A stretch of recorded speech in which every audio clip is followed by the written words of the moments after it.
gabay ng Banal na Espiritu upang maunawaan po namin ang kalooban niyo.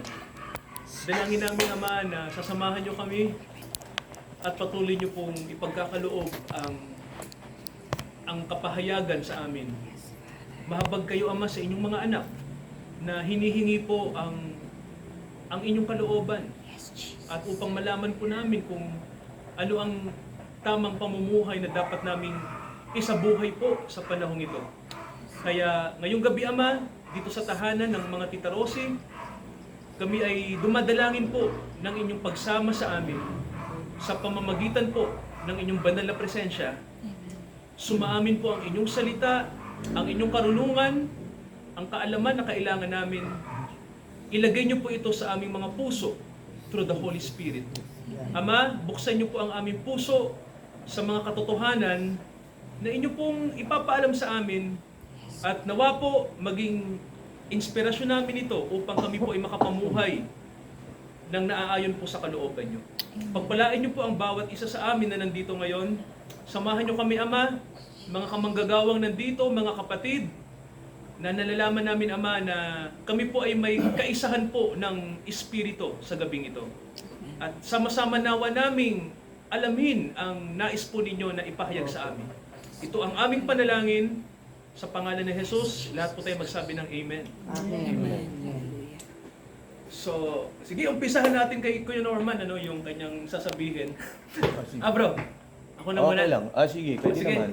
So, Hapyal lang. Parang- kasi siguro po hindi naman lingid sa inyo na nasa panahon tayo ng anticipation kasi may mga Kristiyano na alam naman natin yung mga visions, mga insights, ganyan So siguro ito yung time na ina-anticipate yung second coming ni Jesus Christ, yung tinatawag natin na pag-agaw, yung salitang rapture. So siguro sa gabing ito, maganda po na malaman natin kung anong panahon ang Andiyan lang ata sa labas. pinakamahalagang gawin natin, anong panahon yung pinakamahalaga na i-anticipate natin yung rapture. So siguro po, kung ako tatanungin nyo, na bakit pastor na marami nagsiset ng date mula noong 1980s? Actually po, yung pagsiset ng date, hindi naman talaga nangyari yan ngayon or nung mga nakakaraang dekada, bro. Actually, nangyari na yan noong 1800s pa. Sa panahon ng paglitaw ng Sabadista, kasi sila yung nauna nag-set ng date. Yung mga kaibigan natin sa Seventh Day na ang pagdating ng Panginoong Jesucristo ay ina-anticipate na nila wala pang 1900. Pero pagdating ng 1900 ay lumala na po. Ibig sabihin po ay talagang ang dami na nagsiset ng date mula noong 1900s onward. Kaya mas matindi po sa panahon natin kasi eto po yan. Sabi nila 1992 ba? 1993, Yung mga Korean missionaries, na maraming mga tiga-malolos ang di ba, naniwala doon. Inabangan-pangan nila sa Luneta, yun tama, bro? Yun. So yun, nangyari yun, yung sinasabi na rapture na magaganap noong 1990s, pero hindi nangyari. And then ang pinaka-latest yung 2012. Meron pa 2011 at merong ding 2012. Yun naman ay si Harold. Nakalimutan ko yung pangalan niya, pero hindi nangyari yun, yung rapture na sinasabi. And then eto na yung panahon na to, Eto na po yung sinasabi nila na baka eto na raw, 2025 September. So paano nag-come up doon? Siguro, bro, pasinayaan natin, bakit nasa panahon tayo ngayon ng pag-anticipation? Happy ko lang. Hindi naman ako expert po dito, pero mag-sharing lang po ito, pwedeng mag-batin yung iba. Kasi ba't nga ba tayo nag-come up dun sa gano'n na laging hinihintay ng mga Kristiyano yung pagdating at pagbabalik ng ating Panginoong Jesucristo? Actually, iyan, itinalaga lang talaga noong unang panahon sa aklat ng Biblia kay Propeta Daniel. Nung naroon sila sa pagkabihag nila dun sa Babylonia, nabihag sila ni Haring Nebuchadnezzar. So siya yung may hawak doon kay Propeta Daniel. So, ang hari noon, para maano lang yung kwento, nung hari noon na naginip, isang mabilis lang po, ang hari noon na naginip, yung panaginip niya, hindi niya matandaan. Tapos ang gusto niya, mahulaan ng kanyang mga yung Interpreter, mga no? propeta, mga Chaldeans, yung mga kasama sila propeta Daniel, na mahulaan kung ano yung panaginip niya. So, walang makahula. So, parang ang ginawa, patay na sila lahat kasi wala naman palang saysay yung kanilang ginagawa dito. So, umorder ng pagpatay, pero si Daniel nakiusap. Wag muna. Wag muna, bigyan niya ako ng panahon para malaman natin kung ano yung napanaginipan. So, sa magdaling salita, ipinahayag ng Diyos kay Propeta Daniel yung interpretasyon ng panaginip. Pero bago mangyari nung ipinahayag, kung di ako nagkakamali, si Satanas, ang kaaway, hinahadlangan ngayon itong si si Anghel Gabriel, tama ko ba? Ang Anghel Gabriel para yung mensahe makarating kay Daniel. So, nag-bat-in ngayon si Archangel Michael para makalusot itong si Gabriel. si Angel Gabriel para yung mensahe ng Panginoon masabi kay Daniel. So, na-receive ngayon ni So, yung panalangin actually iyon bago mangyari yung sa tribulation, yung panaginip, ang interpretasyon nun, sinabi yung panaginip, yung ulo, ginto, si Haring Nabucodonosor yun, yung dibdib, yun yung Persian, tapos yung Tiyan. kanyang tiyan, yung belt niya, yung dito Greeks. yung Mga Greeks. oo, ay panahon ni Alejandro Dakila, Alexander the Great, at yung kanyang binti ay Roman Empire. Roman Empire, yung bakal, yun yung interpretasyon. Tapos yung pinakapaa, partly clay Roman at saka Empire. partly iron. So yun yung panahon na yun. Tapos ibinigay ngayon ng Anghel Gabriel, yung sinasabi ko kanina, yung plano ng Diyos para sa kanino? Sa bansang Israel. Actually, ang plano talaga sa bansang Israel. Hindi pa tayo kasama dun. Old Testament po yun. Tayo nakasaling pusa lang po tayo, kasali tayo dahil dun sa rejection na ginawa ng mga Hudyo Kay Jesus. sa ating Panginoong Jesucristo. So, ang sabi dun kung gagamit tayo ng Bible, Pastor, ano ko lang po ito, diba dun sa kay Propeta Daniel, kung babasahin natin, Yohan, pwede mong sabihin yung kay Propeta Daniel, yung 9, basahin yung 9:24. Daniel 9:24 hanggang 27. 9:24. Hanggang 27. Sige. Bagal mag-load eh.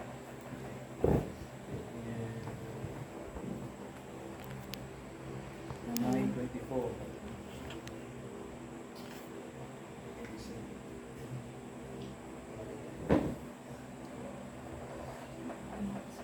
70 weeks are determined upon thy people and upon thy holy city to finish the transgression and to make an end of sins and to make reconciliation for iniquity. 24 muna. 21 to. Sige. O baka 23 ang ibig mo sabihin. So, sabi ng anghel doon, yung, sabi? 70? 70 weeks. Yung kung itinalaga ng Diyos, 70, ang panukala ng Diyos para sa bansang Israel ay 70 weeks. 70 Isang linggo. So, 70 times 7 is equal to 490 years. Yun yung itinalaga ng Diyos para sa bansang Israel. Maka-precise, ano? O, di ba? Talaga nga. Yung sukat na yun, nangyari po iyon na saktong-sakto. Sakto talaga. So, yung verse 25, basahin mo. Ito, ako muna, idugtungan mo na lang kung kulang to.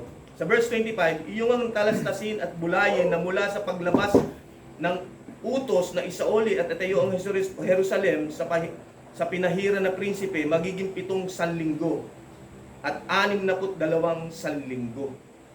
So, mula po dun sa pagkabihag, di po ba nakabihag sila? Itatayo ngayon yung... Ikaw, Pastor, pwede mo lang kanin yan. Teka lang. Itatayo ngayon yung... Ito po. Ayan. Diba?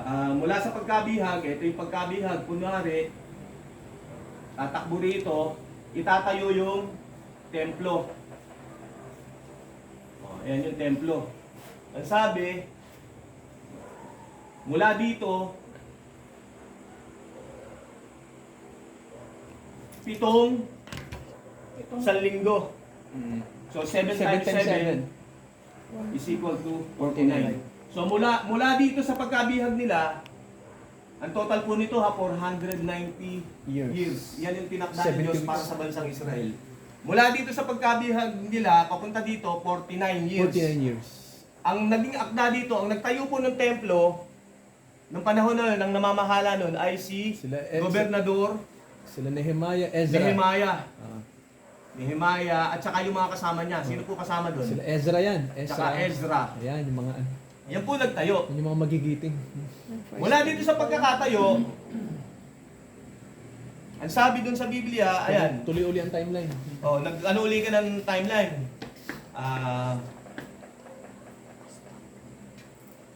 At pagkatapos ng 62 linggo, 62 weeks naman. 62 weeks naman. At sa verse 26, at pagkatapos ng 62 linggo, mahihiwalay ang pinahiran. So, sino po ba yung pinahiran? Yung Messiah. Yung Messiah. Mula dito, papunta dito, Papunta kay Kristo ay mahihiwalay daw. Ito na yung cross. Mm-mm. Mahihiwalay. At tandaan nyo po, ang Israel ang plano dito, hindi tayo kasama dito. Ang Israel lang po yan. Mapuputol daw. Anong ilang years to? 62 62 weeks. times 7 Ilan? is equal 430. Johan, 434. O tama, 434. 434 yan. 434. Mula dito sa pagkabihag papunta dito 49. So natupad yung sinasabi ni Propeta Daniel. O, yung 27 anong sabi? Johan, basahin mo nga. 434.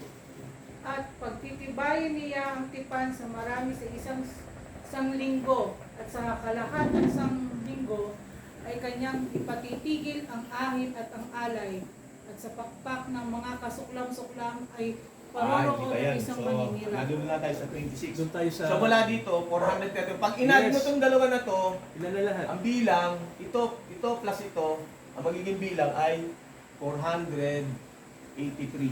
Yung Eh, ano ba total na tinakda ng Diyos sa Israel? 490. 90. Ano kulang? Johan. Seven. kulang pa. 7. Nawawala yung 7. Yung 1 week. Isang linggo yan. Hindi pa tayo kasali. So dito, ano yung pangako ng Diyos doon sa ano na yon? Ang pangako diyan, ang sabi sa Biblia,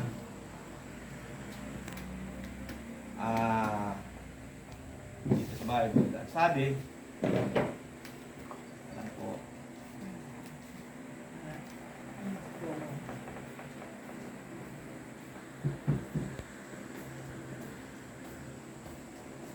wawakasan daw yung pastor, saan matatagpuan yung wawakasan noon? Ang pagsalangsang. Sa 24 o 25 ng chapter 9 ng Daniel. Sa chapter 24, teka lang. At upang wakasan ang pagkakasala at upang Ayun. linisin ang sa kasamaan at upang dalhin ang walang hanggang katwiran at upang tatakan ang pangitain at ang panguhula at upang pahiran ang kabanal-banalan. 70 linggo ang ipinasya sa iyo ng mga tao at sa iyong banal na bayan upang tapusin ang pagsalangsang. To finish the transgressions. To finish the transgression. Kaya lang, ang sabi doon, the Messiah, ang Messiah po tinutukoy din, the Messiah will be Cut off. cut off, papuputol. So, yung cut off, namatay ang Messiah. Nireject ng mga Hudyo. Ayan, nireject. Dahil sa nireject ng mga Hudyo po yun, nireject ng mga Hudyo yung ating Panginoon, hindi na kumpleto yung 490 years na sana dapat tapos na para sa bansang Israel.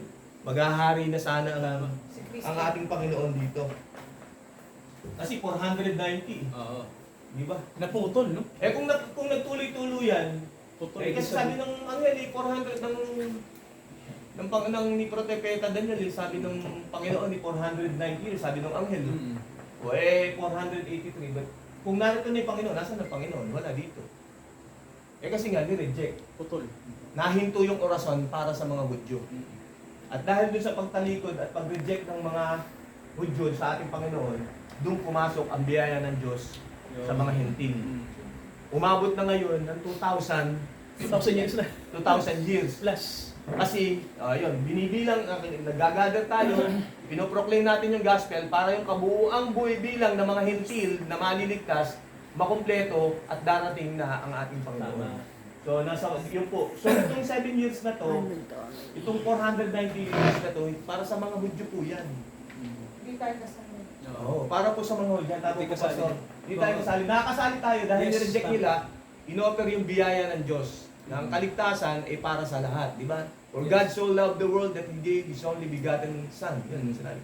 That whosoever believeth in Him should not perish, but have everlasting life.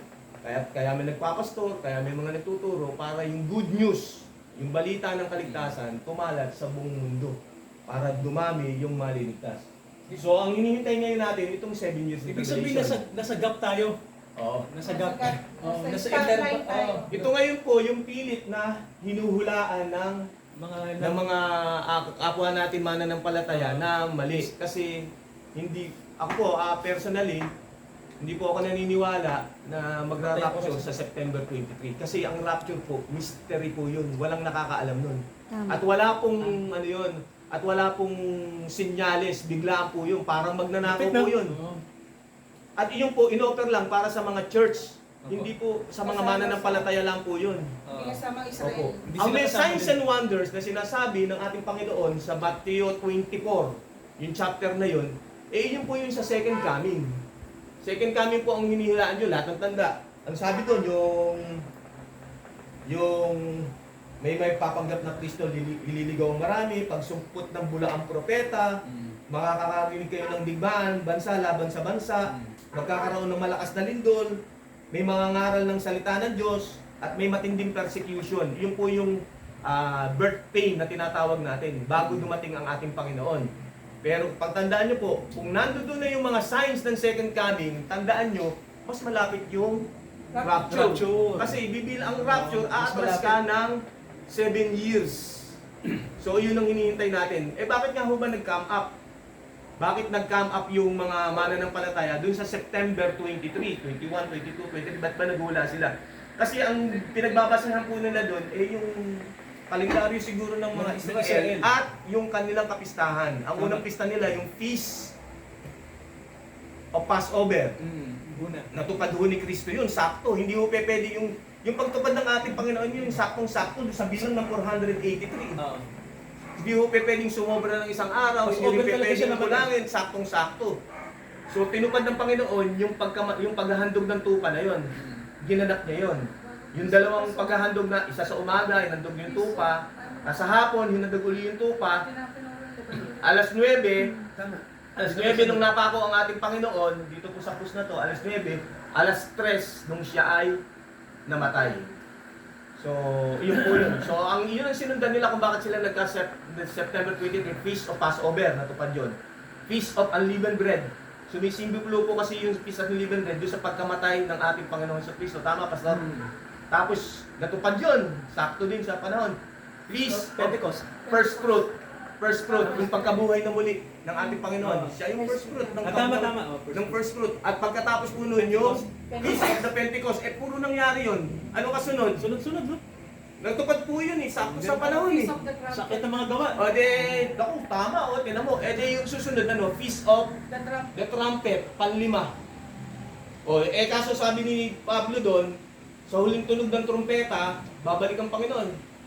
At the sound of the trumpet, we will sing God, you know, di ba kanta natin sa church yun? Paghahanda na, ibig sabihin. Pagkatapos nun, doon sila nag-come up, yung sinuman nila yon. Kaya umabot sila ng September 23 kasi yun ang natapat na Feast of the Trumpet. Sa Israel. 2,000 years na mahigit na, 2032 na, masyado na matagal. Sabi nila, ito na yung panahon na dapat babalik. Tandaan po ninyo, mamamali sila doon. Bakit? Kasi para sa mga Hudyo yun. Pista ng mga Hudyo yun, walang kinalaman. Ang rapture po, hindi binanggit. Si Pablo lang po ang nagbanggit nun sa atin. Si Daniel hindi niya pinag- Si Daniel hindi niya binanggit yun. Ang ating Panginoon hindi niya binanggit yun. Si Pablo lang po. Dahil yun para sa mga bride, para sa church, para sa mga believer. Yun po yun. Kaya nag-come up tayo ng ganoon. So, yung September 23 mga kapatid, hindi darating yun. tuloy pa rin ang buhay natin sa Tuloy ang buhay.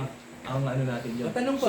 Tanong, yung mga detalye, Baka may magtanong sa'yo. si Pastor Jan po ang ano doon. So, yung ano na yan, tapos sarado na yan, kaya tigilan na natin yung pagsiset ng date dahil hindi natin mahuhulaan yung kahit na ano Pero- pang suma ang gawin nyo. Anytime po, pwede Matuloy. dumating. Pero ang rapture, Kahit anytime, mamaya. pwedeng gumating. Pwedeng Pwedeng mamayang gumating. gabi, pwedeng Ngayon. bukas, sa Pwedeng isang ngayon. linggo. Yun. Kailangan handa. Oo, ang, yun po ang, yun. ang Okay. Kristiyano po, once na tinanggap si Kristo, ibig sabihin, nung tinanggap nila si Kristo, naging ready na sila anytime. Kaya hindi na tayo matatakot kasi sa pagtanggap natin kay Kristo, ready na tayo sumama sa Kanya. Supposed to be dapat. Mm. Oo, tama din. So, Yes. mga kapatid, nandito tayo ngayon sa gap. Di ba tita, binanggit ni Kuya Norman, no, na patay ang oras ngayon. Ibig sabihin po, nakahinto yung orasan, no? Ito yung, anong petsa ba ngayon? September 18, 2025, no? So, patay ang orasan. Tumatakbo ang oras, pero yung orasan na umaandars na pinagbabasehan natin ay hindi dyan babase ang Diyos sa orasan natin, no? Kaya hindi tayo pwede mag-set ng date na sasabihin natin na mamaya, pwede natin sabihin na December 25, babalik siya. Kasi orasan natin yun. Ang Diyos may sariling orasan, mga kapatid, no? So yung orasan ng Diyos, yun yung dapat na alamin natin, no? Ano yung kanyang orasan. So, dahil tayo po ay nasa panahon ng gap, eto mga kapatid, no? Gap, ibig sabihin po ay, ano bro? Ano to? Eto yung panahon ng church, yung gap. So, tingnan natin. Church age. Ilagay natin church age. Panahon ng iglesia. Ito po, no? Church age. Yan bro, lagay natin.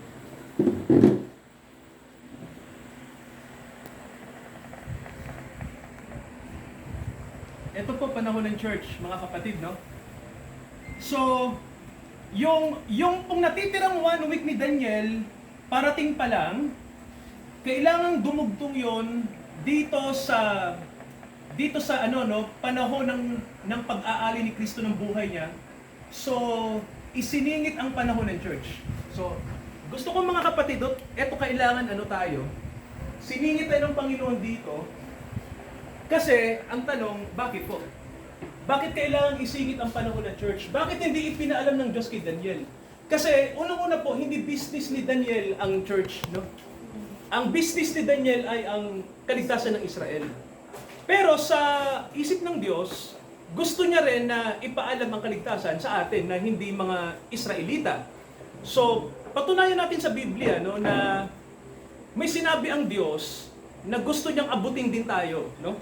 Basahin natin yung nakasulat po sa Isaiah. Ito po, babasahin ko sa inyo, no? Aklat ni Isaiah.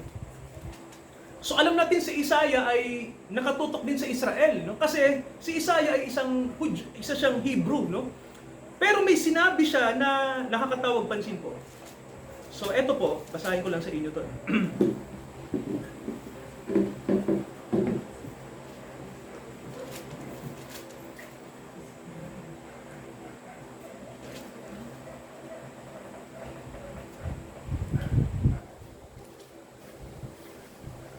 Okay.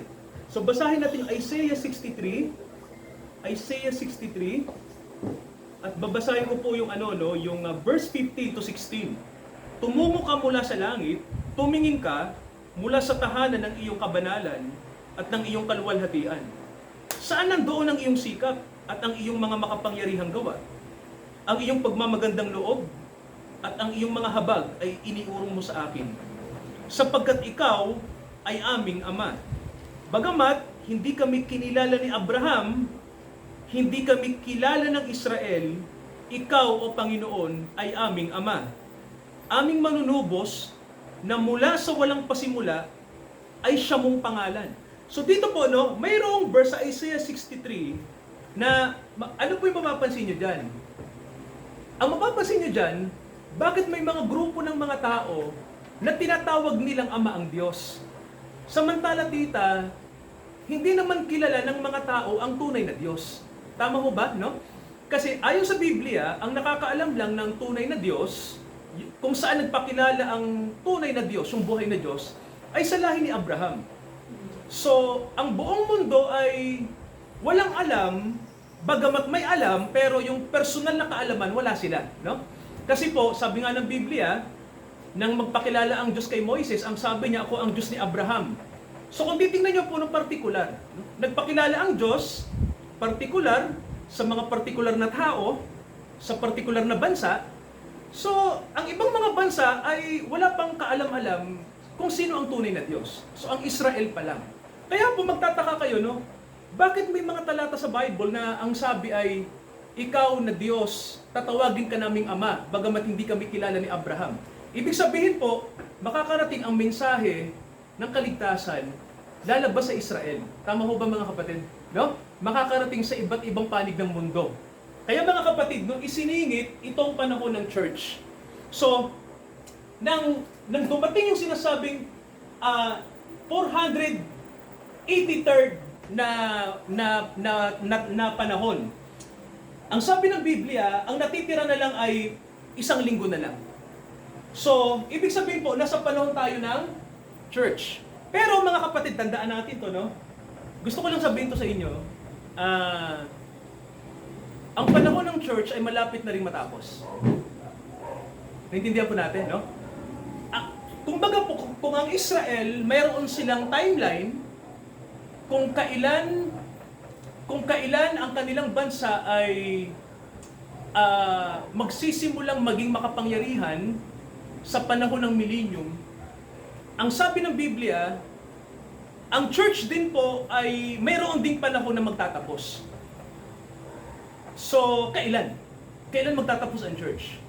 Yan ang magandang tanong, bro, no? Kailan ba magtatapos yan? Magtatapos ang church kumbaga po, kapag malapit na pala na mangyari ang huling linggo.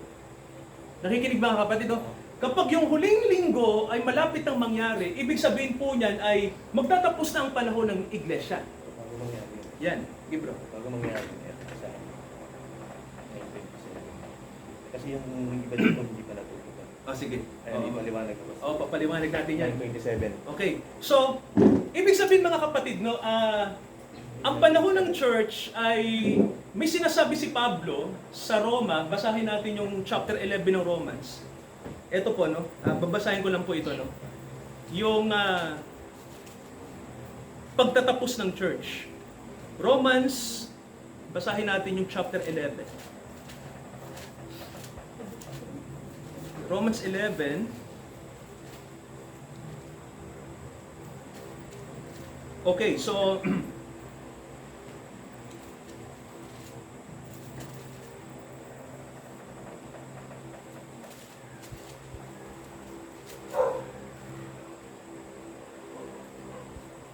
okay, verse 25. Okay, maganda pala basahin natin from Romans 11. Basahin natin yung verse 23 hanggang 25. So ito po, no, medyo malalim yung aking meron pong good news. Sige, meron pong mabuting balita. Malalim yung Englishin mo na lang. Ang hirap makarelate dito, ang lalim. Ito po sabi mga kapatid, pakinggan nyo. Sabi, basahin ko po Sabi rito, masdan mo ang kabutihan at ang kabagsikan ng Diyos. Ang kabagsikan ay sa mga nahulog, datapot ang kabutihan ay sa iyo. Kung mamamalagi ka sa kanyang kabutihan sa ibang paraan, ikaw man ay puputulin. At sila naman, kung hindi sila magsisilagi, sa di pananampalataya ay mga kakasanib, sapagkat makapangyarihan ang Diyos upang sila'y isanib na magmuli. Sapagkat kung ikaw ay pinutol doon sa talagang ulibong ligaw, at laban sa kaugalian ay isinanib ka sa mabuting punong ulibo, gaano pa nga ang mga ito na mga talagang sanga na makakasanib sa kanilang sariling punong ulibo. Sapagkat hindi ko ibig mga kapatid, sabi ng verse 25, na hindi ninyo malaman ang hiwagang ito, baka kayo'y magmarunong sa inyong sariling mga haka na ang katigasan ng bahagi ay nangyari sa Israel hanggang sa pumasok ang kapunuan ng mga hintil. Pupunuan lang pala. At sa ganito, Pabalik na ang siya. buong Israel ay maliligtas. So, ibig sabihin po, mga kapatid, malinaw to, no? na maganda to, no? Kakaiba to. Sabi rito, hinihintay ng Diyos, no, yung huling batch ng mga ililigtas sa biyaya. So mga kapatid, gusto ko pong i-emphasize, bro, no? Ang panahon ng church ay panahon ng grace. No, panahon ito ng biyaya. So, ibig sabihin po, bakit Pastor Biyaya? Kasi ito yung panahon na inaabot ng salita ng Diyos ang lahat ng tao sa mundo. Inaabot ang lahat ng kultura, lahat ng tribes. Kasi ang sabi ni Kristo, ipahayag ang mabuting balita. Pero may katapusan ng pagpapahayag, no, tita? Kasi may sinabi ang Bible na hinihintay yung kapunuan. Ibig sabihin po, pag yung certain na bilang ay nangyari na, no? Kasi hindi naman sinabi ng Diyos kung ilan ang maliligtas sa panahon ng biyaya, no? Walang bilang. Siya na nakakaalam. Oo, hindi tulad sa Israel na may bilang yung ililigtas, no? Ang Israel kasi talagang makikita nyo na specific talaga kung sino yung isisibe. Pero sa atin wala, no? Walang nakakabatid, no? Pero ang sabi, marami. Pero may sinasabi sa Bible na huling batch. So, eto tanong. Paano natin malalaman na nandito na tayo sa huling araw? So mga kapatid, kung bakit natin nasabi na huling araw na kasi ganito, alam naman natin, kung pagbabasehan natin ang Bible, na ang Diyos ay may mga certain events siya na sinasabi at pinahahayag every 2,000 years. So, naalala niyo po ba? Naalala niyo po, no? From Adam hanggang kay Abraham ay 2,000 years. No? Mula kay Abraham hanggang kay Kristo ay 2,000 years. So, Moses, opo. Hindi. Kasama na doon, bro. Mula kay Abraham hanggang kay Kristo, no? 2,000. Opo. So kung titingnan niyo mga kapatid, no, kung isipin niyo po, yung 2,000 taon, ano lagi yan, no? May big event. Oo, parang may ginagawa ang Diyos na malaking event, no? Kaya po, kung titingnan niyo po, no, from Adam mula kay Adan hanggang kay Abraham ay 2,000 taon. Mula kay Abraham hanggang kay Kristo ay 2,000 taon. Mula kay Kristo, namatay siya at muling nabuhay, hanggang sa panahon natin ay 2,000 taon. So, lampas na nga po tite, no? Nandito na tayo sa sinasabing may gap na nga eh. So, ibig sabihin, ito yung third millennium, ikatlong millennium ito, mula nung panahon ni Kristo. No? Kasi tandaan natin mga kapatid, no? 'Di ba, mga kapatid, yung orasan natin ngayon na ginagamit ay tungkol kay Kristo, 'di ba? BC AD. Bro, 'di ba? Ang Panginoong Jesucristo ay dakila siyang tao kasi yung kanyang naging ambag sa kasaysayan ay ginamit pa yung kanyang buhay para maging orasan natin, no? Kaya nga ang tawag natin sa Panginoong Jesucristo nang siya ay nang magkaroon ng mga Kristiyano ay nang kumakalat sila sa Europa, ang tawag, yun ang unang siglo. No, so, ibig sabihin mga kapatid, mula kay Kristo hanggang sa panahon natin ngayon ay 2,000 taon na. So, may mga nagsasabi mga kapatid na itong 2,000 taon na to ay inalat ng Diyos. Ito yung panahon na itinalaga ng Diyos para abutin tayong lahat.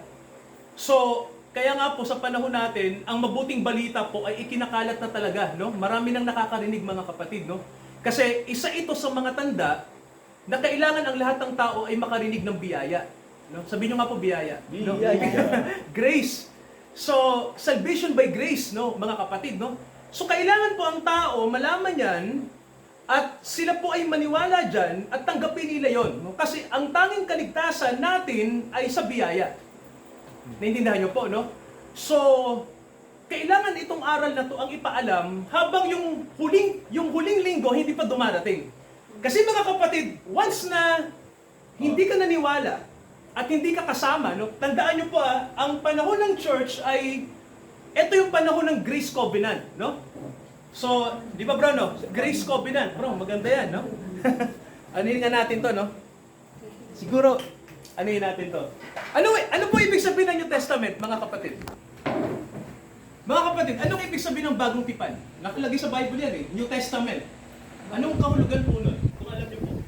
Bagong covenant. Tama, no? At yung covenant, tama, in English lang eh. Oh, pero nandun yung kahulugan eh, di ba? Galing ni Yoyo talaga, logical eh. Ang totoo nun ay, di ba, ang totoo nun mga kapatid ay, ang New Covenant o ang New Testament, ang ibig sabihin, Covenant of Grace. Di ba, no? Kasi yung Old Testament, syempre, alam naman natin, Covenant of Law. Di ba? So, tayo po, mapalad kasi nakasama tayo sa Covenant of Grace. Bro, emphasis lang ha. Okay. Sabi ni Pastor Jan kanina, yung orasan, Nakahinto sa panahon ng church. Kaya kung nakahinto ang inusan, hindi ka makapanguha na ng oras at ng araw. Kasi Tama. nga nakahinto nga yung hula, kahit anong hula mo. Nakahinto, orasan. Nakahinto, hindi mo mahuhulaan. Naka-stop yung clock. Naka-stop yung clock. So yung sinasabi ni Pastor, may kasunod yan. After nung sinasabi ng church age, susunod yung tatakbo na yung 7 years. Pero bago mag 7 years, sa talakayin ni Pastor mamaya, yung nasa Matthew chapter 24, verse 15 onwards. Kung ano naman ang mangyayari doon sa 7 years tribulation. Oo, Ayun, tama, sige po, tama. Pastor, Oo, tuloy. 7-year tribulation. So, kung titingnan nyo mga kapatid, no, so ito yung time na kailangan, tayo ay kabilang, kailangan malinaw to, no? Kasi baka dito maraming naliligaw, no, na marami pong nasa church, hindi to alam, no, yung Covenant of Grace. Ito po ay doktrina na binuhay ng mga forefathers natin, yung mga ninuno natin sa pananampalataya. Siguro maganda linawin natin. Pastor, sino ba yung mga ninuno natin sa faith? Well, siguro wala akong ituturo mga modern na figures muna, no? Sina Pablo. 'Di ba? Si Pablo, siya ay tatay natin sa faith. Siguro tanungin niyo ako, bakit pastor? Kasi si Pablo ang sinugo ng Diyos para ipaliwanag sa atin ano ba yung ibig sabihin ng grace. Tama ho ba? Yes. So, ang ibig sabihin ng grace ganito. Ang ibig sabihin po ng grace, Diyos ang gumawa para ma-born again ka. Amen mo ba? So, nang ikaw ay ma-born again, at ikaw ay pinanganak na muli through the Spirit, ibig sabihin ay pinili ka ng Diyos, kasi kasama yan sa grace eh. Ikaw ay hinirang, ikaw ay pinili, so nang ikaw ay nagsisi sa kasalanan, dahil kumilos ang Diyos sa'yo. Nagkaroon ka ng faith, kasi kumilos ang Diyos sa'yo. Sumusunod ka sa Diyos, kasi kasama mo ang Diyos. So mga kapatid, ang grace po, ang biyaya po ay, sabi nga ni Pablo, walang kinalaman ang tao. Walang kinalaman ang decision. Walang kinalaman ang, malalim na to, no? Walang kinalaman ang kinalaman ng tao. Ganyan. May nagre-react? Wala ba? Okay. So, ganun, So, Yung grace, we receive what we do not deserve. yun. Opo. So, mga kapatid, no, grace ang pinag-uusapan. So, ito po, emphasize ko lang, We no? receive Yung covenant natin. of what we do not Okay. is. Yung covenant of law, ano po yun? Works. Yung covenant ng grace, faith. Okay, ulitin po natin ha. Ano po ba yung law? Works. Ano po yung grace? Faith. So ganito. Hindi natin pwede mga kapatid na sabihin na ang kaligtasan natin ay faith plus works. Okay? Pero wag nating i-diminish yung faith, yung works. No? Kasi baka ma-misinterpret niyo si Pablo. Kasi si Pablo nagsabi nito, no? At naiintindihan natin siya. Hindi natin sineset aside ng works, ha? Kasi bro, kung sineset aside natin yung works, hindi dapat, hindi na tayo nangaral sa buong mundo para ipakilala si Jesus. Gawa yun eh. Kaya nga may aklat ng mga gawa eh. Nakita niyo po, di ba? Ano yung ikalimang aklat sa Gospels? Acts. Gawa. Tanong, bakit gumawa? Wala pong kinalaman sa kaligtasan ng gawa. Tama, no? Walang kinalaman sa kaligtasan yung gawa ng tao, no? Ang maganda rito ganito, sabi ng Bible sa atin, di ba kanina binanggit natin, ang mga Kristiyano ay gumawa kasi mayroon silang faith. Amen po ba? Kaya kung titingnan nyo, no, yung foundation ng paggawa ay pananampalataya. No? Simpleng-simple, no? Dahil ang Diyos ay gumagawa sa kanila. Kaya nga po, di ba bro, yung ika-apat na piyesta ng Israel Pentecostes, mula Passover hanggang Pentecostes, ang Holy Spirit ay dumating. Tama po ba? At napuspos ang mga disciples. 120. So kung titingnan niyo po, no, yung anointing, no, yung fullness of the Holy Spirit, yun yung sinasabing declaration ng pasimula ng Church ni Christ. Di ba? Nang sila ay lukuban ng dilang apoy. At nangaral na sila. Gumawa na sila. So ang tanong, bakit sila gumawa? Kasi mga kapatid, ang Diyos ay nasa kanila. Di ba? No? Ang pinag-uusapan natin na gawa, yung gawa natin na tao, makatao, hindi yun ang issue. No, so, Pag sinabi nating faith plus works, alam natin na kung sinasabi nating faith at yung faith ay nagbubunga ng works, yun yung legit. Naintindihan natin mga kapatid, no? So lahat ng ating gawa, babalik sa grace. Ganun po yun, no? Ang lagi nating foundation, biyaya. No? Bakit tayo gumagawa? Bakit tayo nangangaral? Bakit tayo dapat tumulong sa mga tao? At bakit dapat yung ating gawa ay perfect? Kasi nga, it's by grace. So pag sinabi natin grace, alam natin na Diyos ang gumagawa. Kasi ngayon kasi iba. No? Gusto ko lang itama ito. May mga taong gumagawa para ma-save sila. Yun yung mali. Tama ko ba? Hindi ka gumagawa kasi gusto mong ma-save. Gumagawa ka kasi save ka na. Yun. Ang issue rito mga kapatid, tingnan nyo, ang issue rito, kaya ka gumagawa kasi born again ka eh. Diba? Kaya ka gumagawa ng mabuti, tumutulong ka sa mga tao, lalong-lalo na sinasabi mo sa kanila yung salvation, hindi ka lang nagbibigay ng pagkain tsaka ng trabaho. Actually, ang trabaho nga ng church, ipangaral ang gospel eh. Hindi naman para i-transform ang society. Kasi mga kapatid, kusang magta-transform ang society kapag ang mga tao po ay na-born again. Amen. Tama ko ba? So, hindi trabaho ng church yun. Actually, dapat na hindi ginagawa ng mga church yung sinasabi na kailangan pa ba nating sumama sa mga ideological na movement para baguhin ang lipunan. Hindi yun ang calling natin. So, maraming mali doon. Pero etong mga mali na to ang ginagawa ng maraming church sa panahon natin. No, kaya gumagawa sila para daw ang Diyos malugod, para daw masunod natin si Kristo. Pero mga kapatid, mali yun eh. No? Kasi ang task natin ay ipahayag ang grace sa mga tao.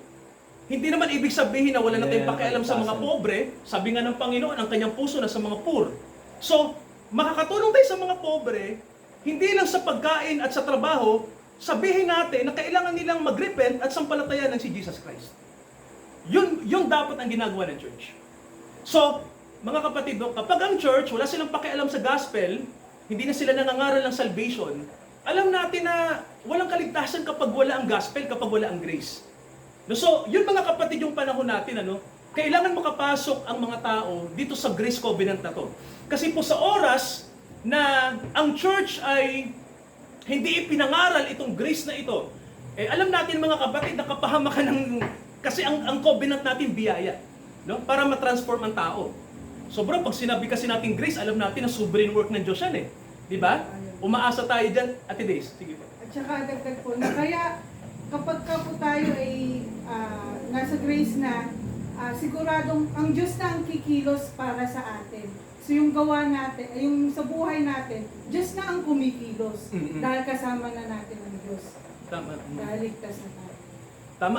At alam niyo po, pag sinabi kasi nating mabuting gawa, alam natin, kasi sabi ng Bible sa Ephesians 4, basahin natin, para maging malinaw. Ephesians chapter 2, okay, tingnan niyo po ito mga kapatid, yung Ephesians 2. Ephesians 2, okay, ito yung dito, ito yung babasahin natin. Ephesians chapter 2, okay, ito ang sabi po sa verse 9, 8 to 10. Ang ganda dito, Sabi dito, for by grace, you are saved through faith.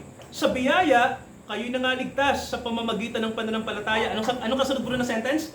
At Ito'y hindi. sa iyong sarili. Papuri. Ito'y kaloob ng Diyos. O ulitin natin, saan daw po ba galing yung kaligtasan na yan? Sa Diyos. Sa Diyos. Galing ba sa sarili? Hindi. So mga kapatid, hindi natin pwedeng isama yung sarili nating gawa sa kaligtasan.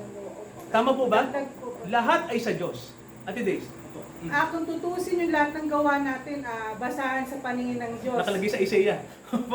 Pero kaya lang tayo tinatanggap ng Diyos dahil kay Kristo. Tama. Tuloy niyo yung 10 kasi yung 10 ng Okay, maganda, no?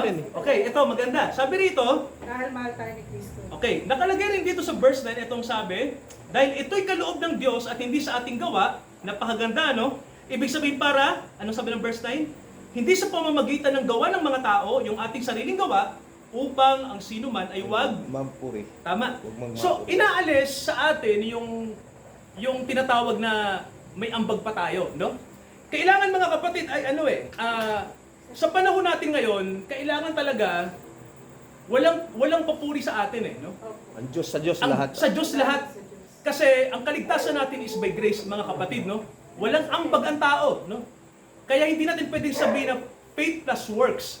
Maganda sabihin natin, Faith that works. ang faith na nag-work. Faith that works. Tama, faith that works. No? Pero yung, tama, Verse 10. pupuntahan natin yung verse 10.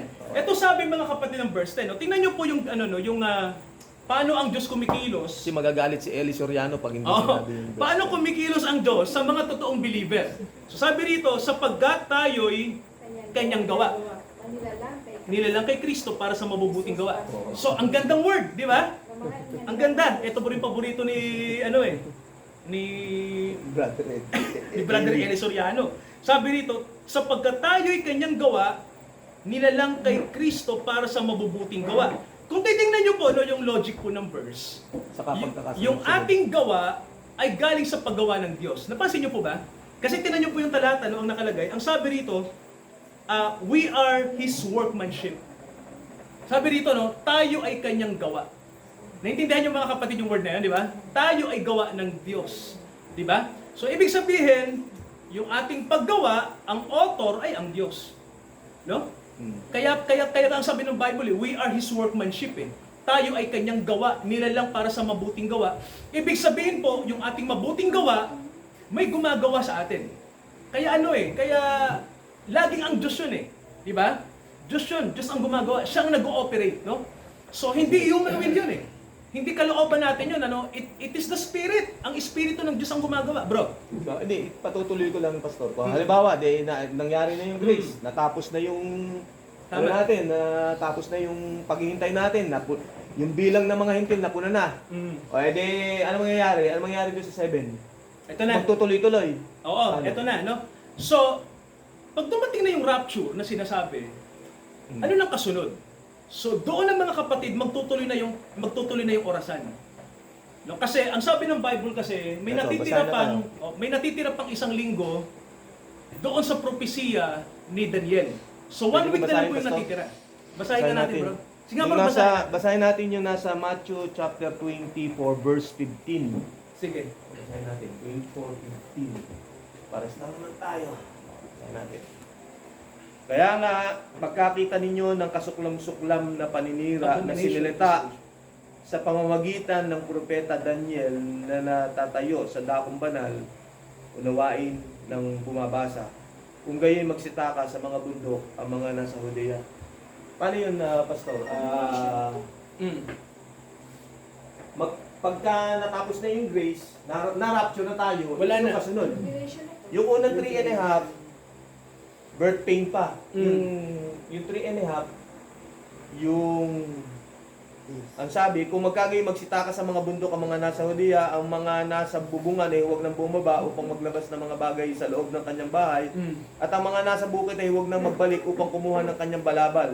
Datapat sa aban na nagdadala ng tao at nagpapasuso sa mga araw na yon, at magsipanalangin kayo na huwag mangyari ang pagtakas ninyo sa panahong taginaw o sa sabat man, sapagkat kung magkagayon magkakaroon ng malaking kapighatian na ang gayoy di pa nangyayari buhat na pasimula ng sanlibutan hanggang ngayon at hindi na mangyayari kailanman. Malibang paikliin ang mga araw na iyon ay walang lamang makaliligtas.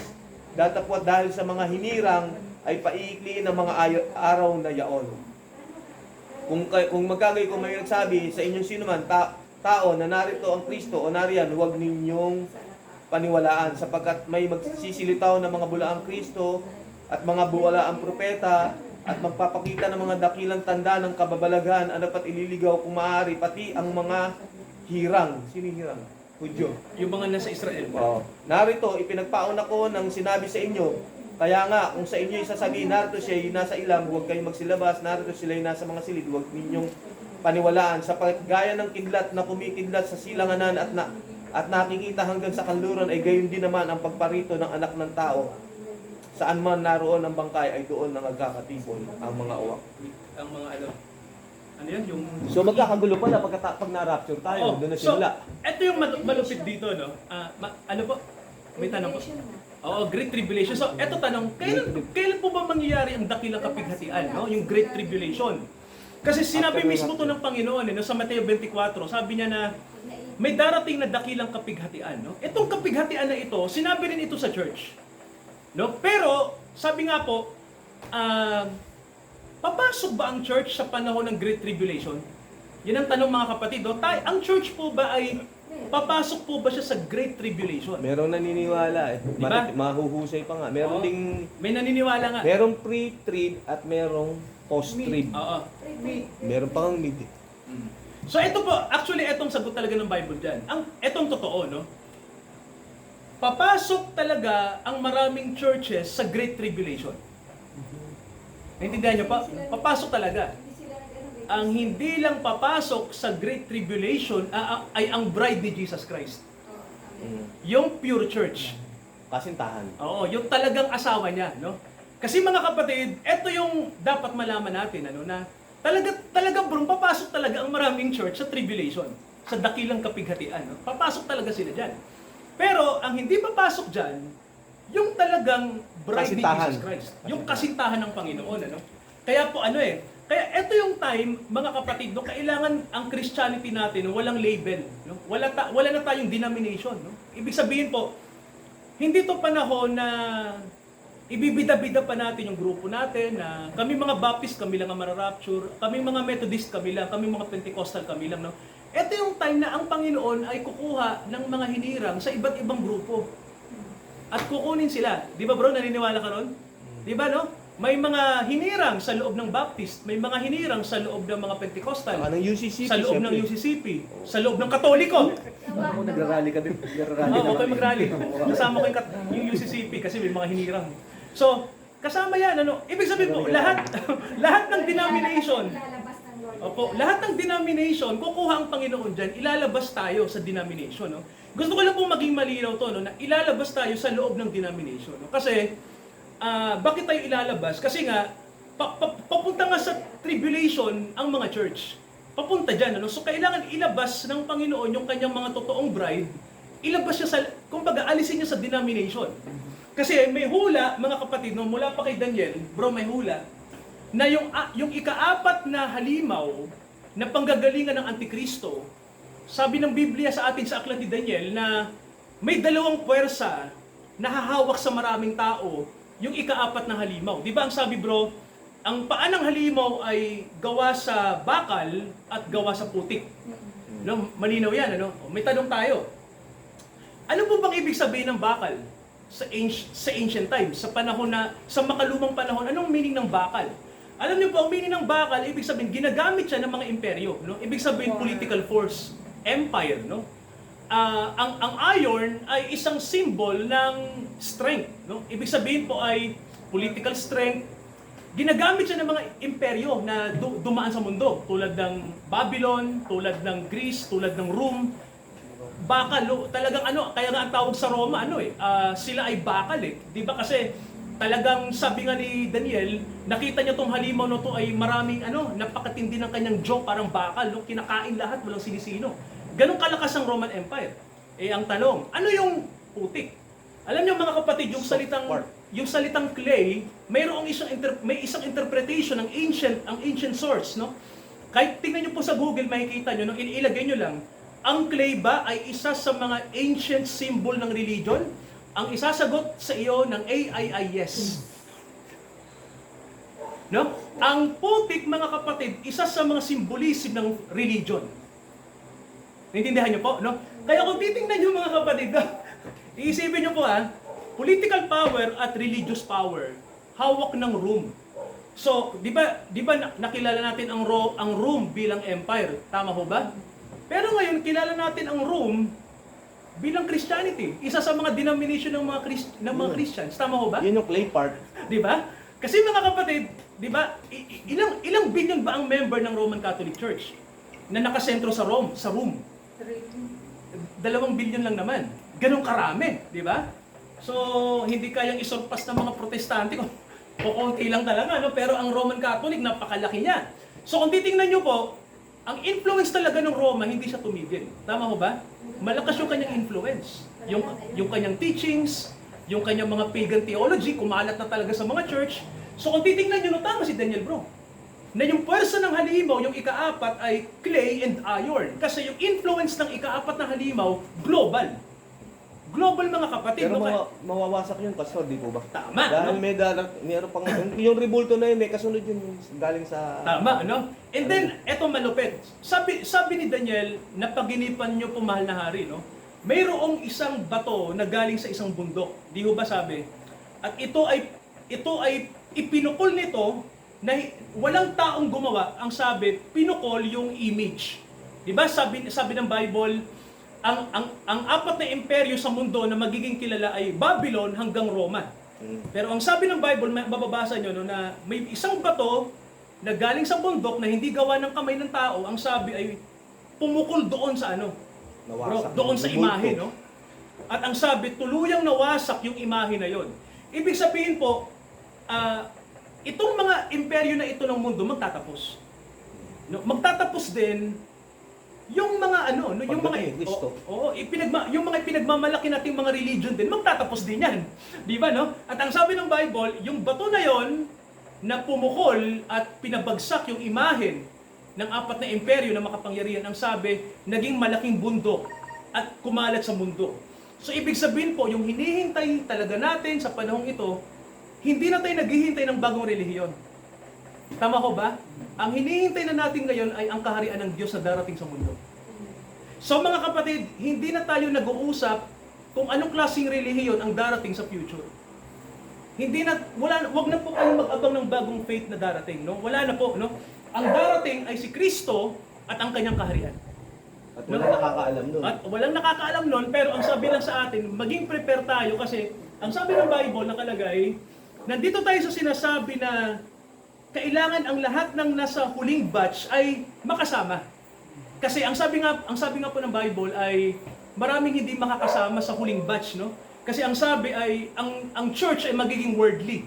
Ang church sa huling panahon ay magiging makasanlibutan. Bro, anong patunay?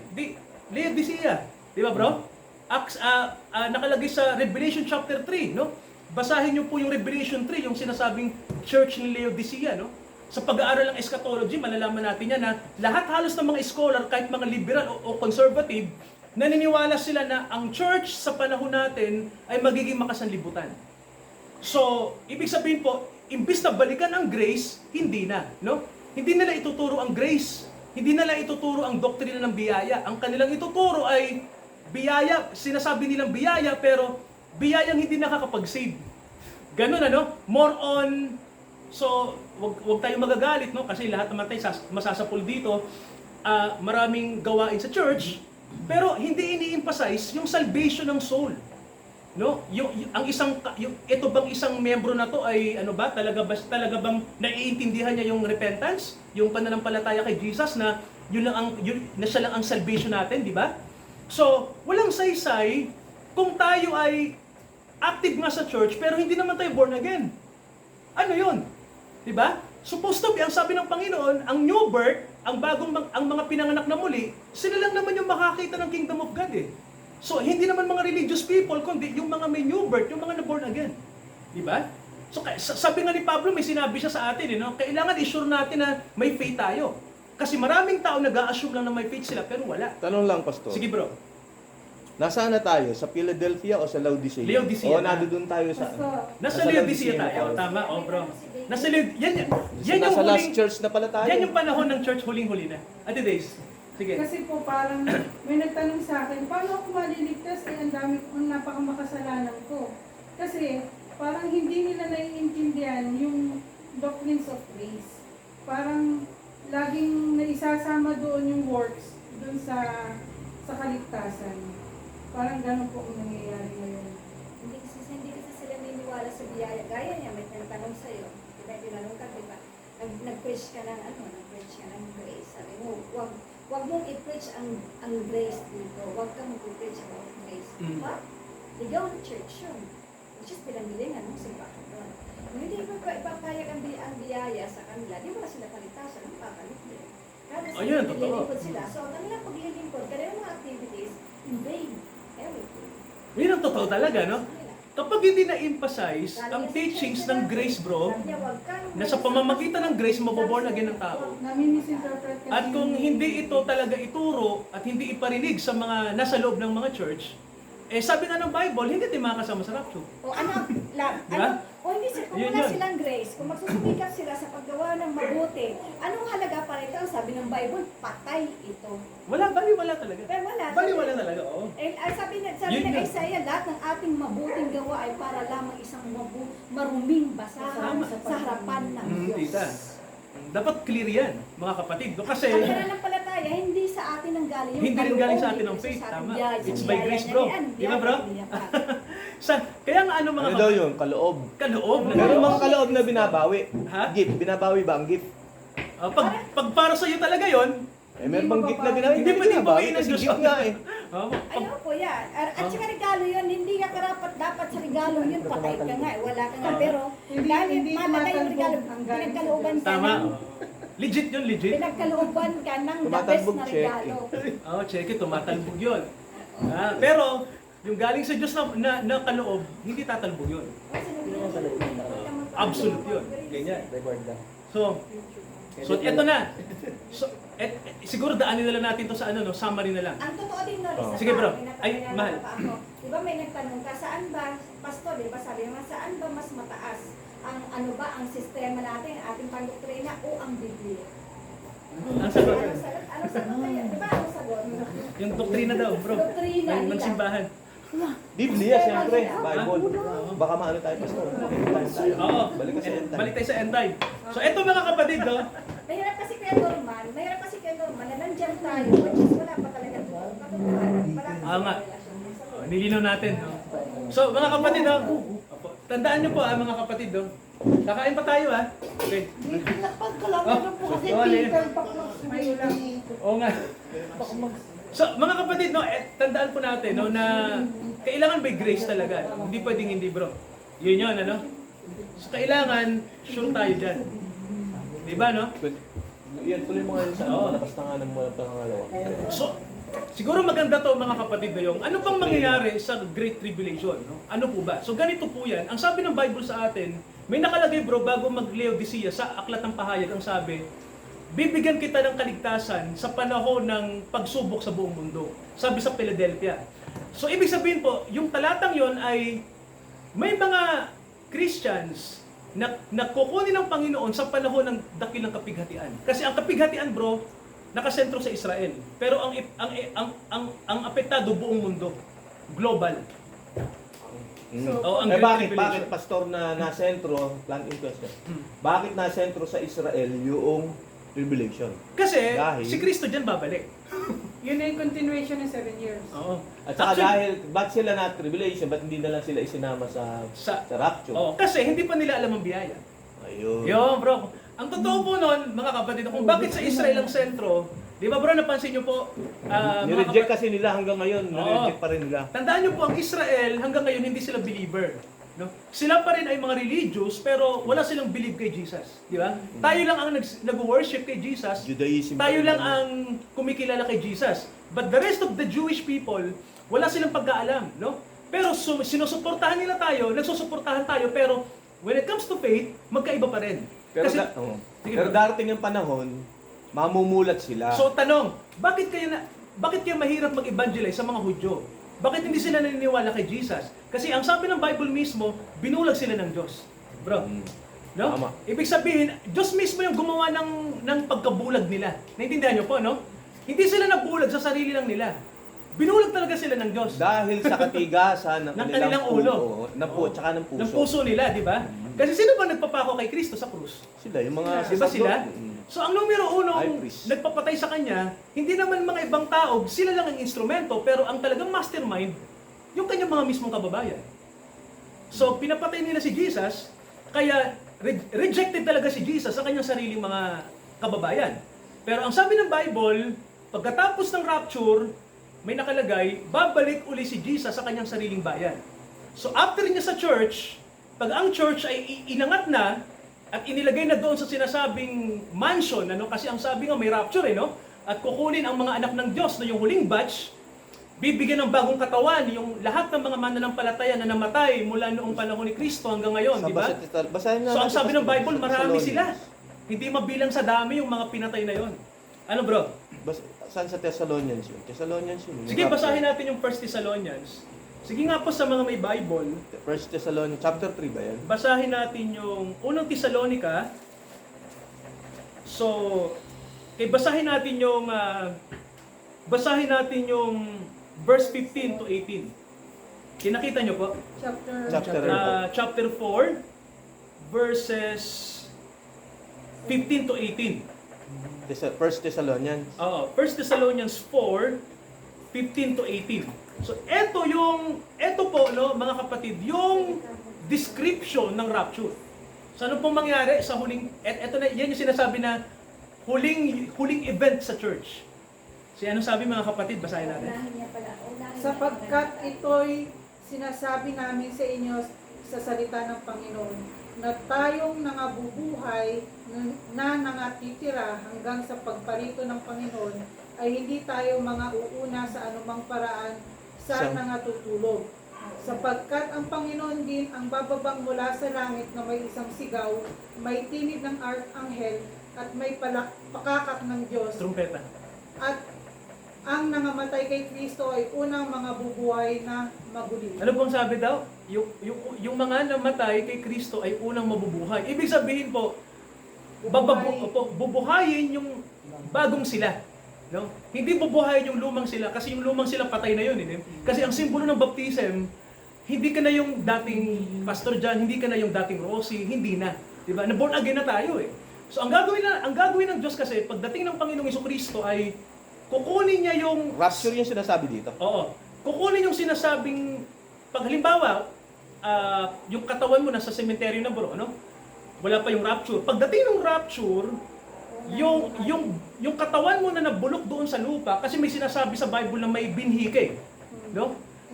Mayroong kumbaga isa ka doon sa sinasabing kahit ikaw inabulok na namatay ka man sa dagat, yung kunyari abo ka na, pero sabi nga may tatak eh. No, alam ng Diyos kung kahit saan ka namatay, kahit wala na, no, kahit particle ka na lang, saang location man yung kamatayan mo, dahil ikaw ay may tatak niya, saan ka man namatay, kukunin yung tatak na yun sa'yo, no? Yung sinasabing identity mo. Ganun mga kapatid, no? Di ba bro, may sinasabi sa Bible na na binhi, di ba? Ikaw ay tinatakan. So kahit saan ka namatay, no, kapag ikaw ay kasama sa bride, bubuhayin ka. And then what will happen mga kapatid? 17. Oo. Tuloy ko, English. Sige. Then we which are alive and remain shall be caught up. So, sino yung mga namatay? Yung mga anak ng Diyos na buto-buto na lang, no? Kasi marami na namatay na Christians. Pagdating ng rapture, bibigyan sila ng Panginoon ng bagong katawan. Yung maaabutang buhay. Anong sabi bro? Then we which are alive and remain shall be caught up. Yung aabutang buhay, Ira-rapture. dadalhin sa langit. Up together with them in the clouds. Okay. To meet the Lord in the air. air. Sasalubungin. Ang ganda. And so shall we ever be with the Lord. Yes, no? Ito yung yung mystery. Sabi ni Pablo, no? Hiwaga, no? So mga kapatid, ganito 'yan. So kung may rapture, ibig sabihin po ay sabi nga bro, babaguhin yung ating katawan. 'Di ba? Kasi sa ibang talata, ang ibig sabihin po niyan ay body change. So pag yung mga natitirang buhay pagdating ni Jesus, i-quote up. Dadalhin sila sa alapaap. Yan ang sabi ng Bible. Tanong. Bro, Pagkatapos ng rapture, eto na. yung panahon, kailan tayo babalik? Okay. Kailan tutungtong yung paa ni Kristo sa bundok ng Ito Ulubo? na, no? Di ba, ang sabi dun sa mga alagad, itong Kristong umakit sa langit, kung paano siya umakit sa langit, Ganun ganun din din siya siya bababa. Kung saan siya umakit, dun din siya bababa. Sa Tama. bundok ng Olibo. Oh, tama. Kailan mangyayari yun? Ito na. Pag ang rapture nangyari na, doon natita ang huling 7 years ay mag-ooperate na. Bababa Ayan na si na. So, Kristo. eto Yun na. yung second coming. Tama. So pag wala na ang bride, eto na po, maiiwan ang mga nasa church. Kasi tita, ang sabi ng Bible, ang dadanas ng Great Tribulation, yung mga nasa churches. Na unbeliever. Na hindi naniwala sa grace. Handaan natin yan hindi lahat ng nasa church naniniwala sa grace. By works sila. By ganun ba? works. At ito yung malupit dito. 2 billion na membro ng Roman Church. Di ba? 2 billion ang mga membro. Ano bang belief nila? Sa kanila, Bible plus tradition. Grace plus works. So tayo po, Grace plus Mary. oo. Grace plus rosary. Grace plus rosary. Mary Grace. Grace plus Mary Grace. Mary Grace. Mga ganun, ano? So kung titignan nyo, may plus Di ba? Sa kanila, hindi sapat ang grace, hindi sapat si Kristo, hindi sapat. Yan ang nakakatakot. No? Di ba nagbibiroan lang tayo? Pero totoo mga kapatid, napakaseryoso niyan nung pagdating ng tribulation. Kasi ang sabi ng Bible ganito, Yung hindi naniniwala sa rapture, paano yun? Sabi ng iba, wala daw hindi rapture. ka na-rapture. Hindi ka naniniwala eh. So, May iwan sila. May iwan. maraming may iwan sa rapture, bro. Kasi ang sabi ng Bible, may nakalagay sa Bible eh, na anong sabi?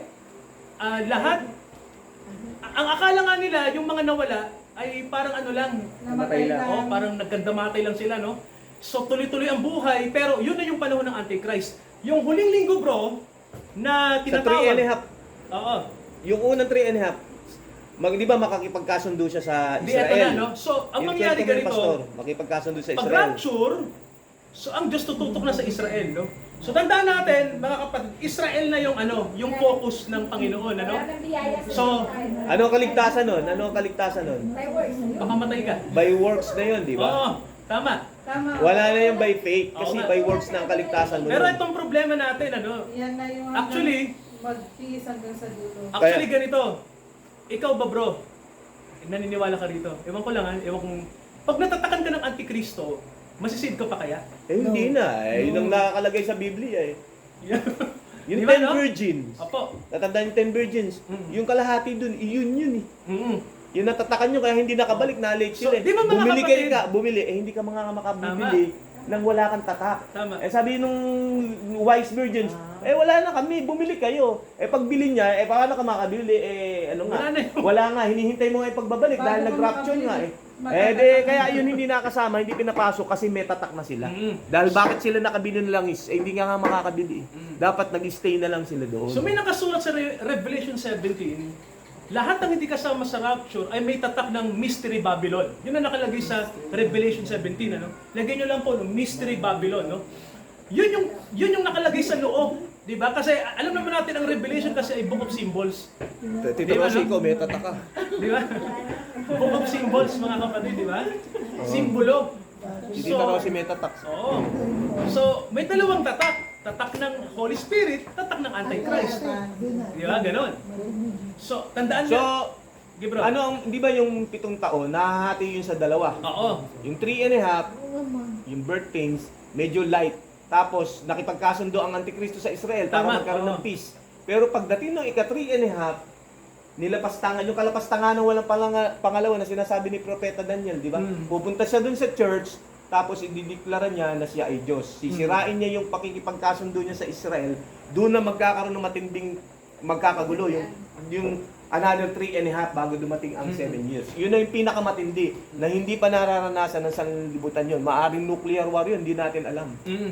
Kasi, ano Tap- eh. Mm. Tapos nun, ang Panginoon, naghahadaling bumalik dahil kung hindi pa iigsiin, ang sabi natin na binasa, dahil kung hindi pa iigsiin yung oras o araw na yun, walang lamang makaliligtas. Mamamatay Ganong lahat. katindi. Wala nang araw, hindi nga araw mararanasan pa yun. Yung Mamamatay kabigat lahat, na yun. ah. Walang lamang makaliligtas. Pero dahil sa mga hirang, dahil dun sa kanyang lingkod, dahil dun sa lahi ng Israel na yun, Oo. hahadaliin yung babalik uli siya dahil maliligtas. Ang maliligtas dun, yung sumunod kay Kristo na ang sabi ni Kristo, tumakbo ka na sa mga bundok, huwag ka nang kumiyadamit ka, huwag mo nang kuhanin. O yung mga nasa bubong, huwag nang bumaba. Eh kasi nga, Emergency, no? emergency na yun. Ala na, kawawa nga daw yung mga nagpapasusot nung mga panahon na yun. So yun po yun. So 3 and a half, matinding tribulation yun. Pag nangyaring 7 taon, eto na, si bride at saka si Jesus, Christ, babalik. babalik na. Si Jesus Christ, tutungtong na uli doon sa Mount of Olives.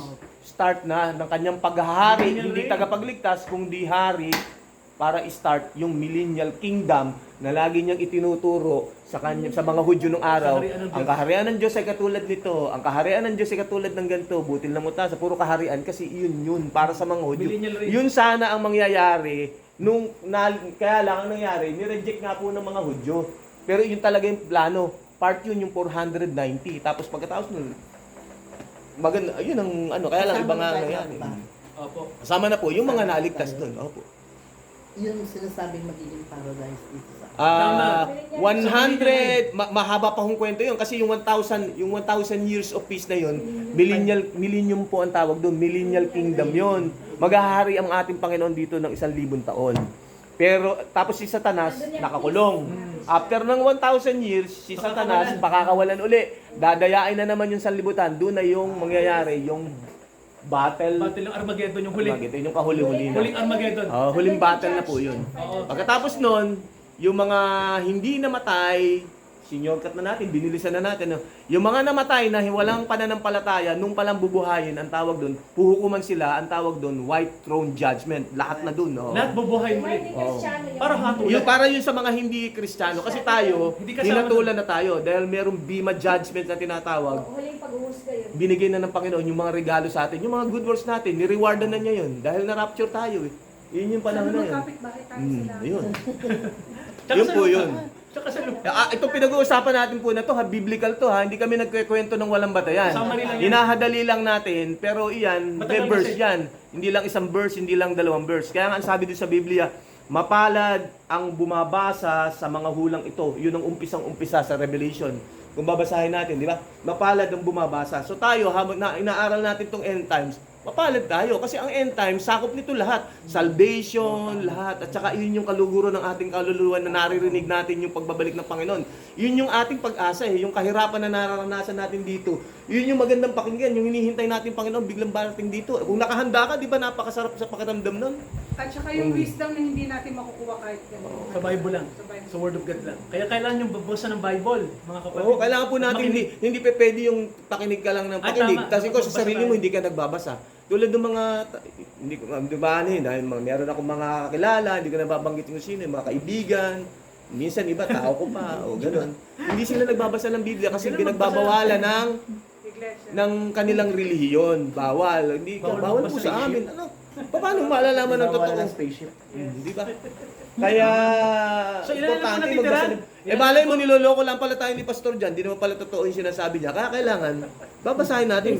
Dapat katulad tayo ng, Bible tayo. Anong bayan yun? Berean. Yan. Kailangan katulad tayo ng mga Berean. Pagkatapos mga aral nila Pablo, tingnan ko nga kung ano sinasabi ni Pablo. Tama. Totoo, nasa Bible. Tama pa. Kaya yung Revelation, mahalagang aklat yan. Yan ang pinaka-valuable na aklat sa panahon natin, mga kapatid. Yung aklat Tsaka ng po ngayon, Revelation. panahon natin ngayon, yung Revelation ng araw kasi, napakahirap i-interpret niyan. Pero ngayon po, marami nang pinagpahayagan ng banal na espiritu para ma-interpret yung Yung laman. Kasi sa Bible din nakaano yun, nandoon din yung paliwanag eh. Sasaliksikin niyo lang po eh. Opo, kasi Maraming pastor ang hindi nag maraming pastor hindi to pinipreach yung Revelation. Ito na, pero which is, ito dapat yung pinipreach.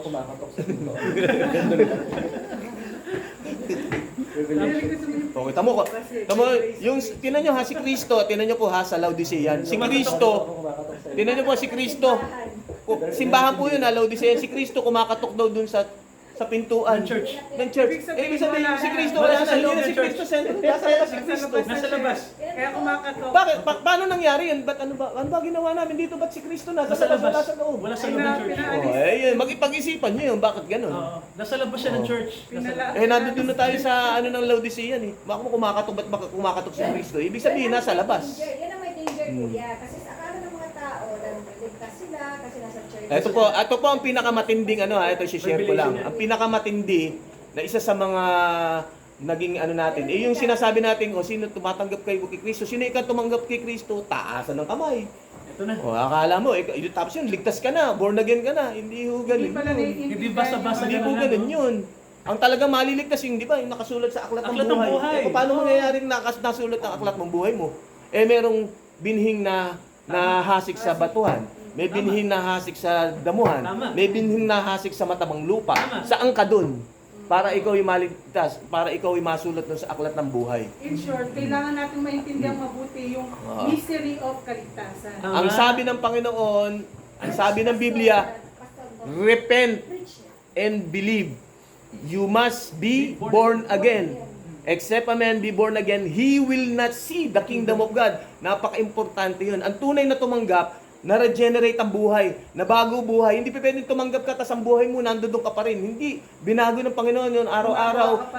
Hindi ibig sabihin perfect tayo. Pero araw-araw nagsisisi ka ng kasalanan ka. Araw-araw meron kang pagsisisi o paghingi ng tawad, araw-araw pinalalago ka ng Panginoon. Na yung kanyang sinimulan sa iyo sa bandang huli, si Ren din ang tatapos doon sa kanyang sinimulan na inihasok niya sa inyo. Hanggat nasa mundo tayo, meron tayong katawan na hindi natin makontrol na makasalanan pa rin.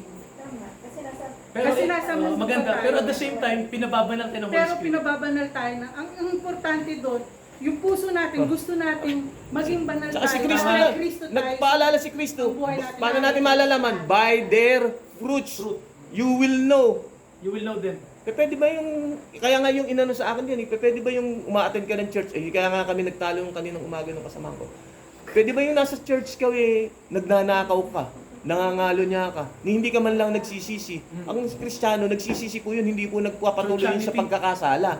Kasi nga, si David nga nagkasala, pero nagsisi siya, nagpakumbaba siya.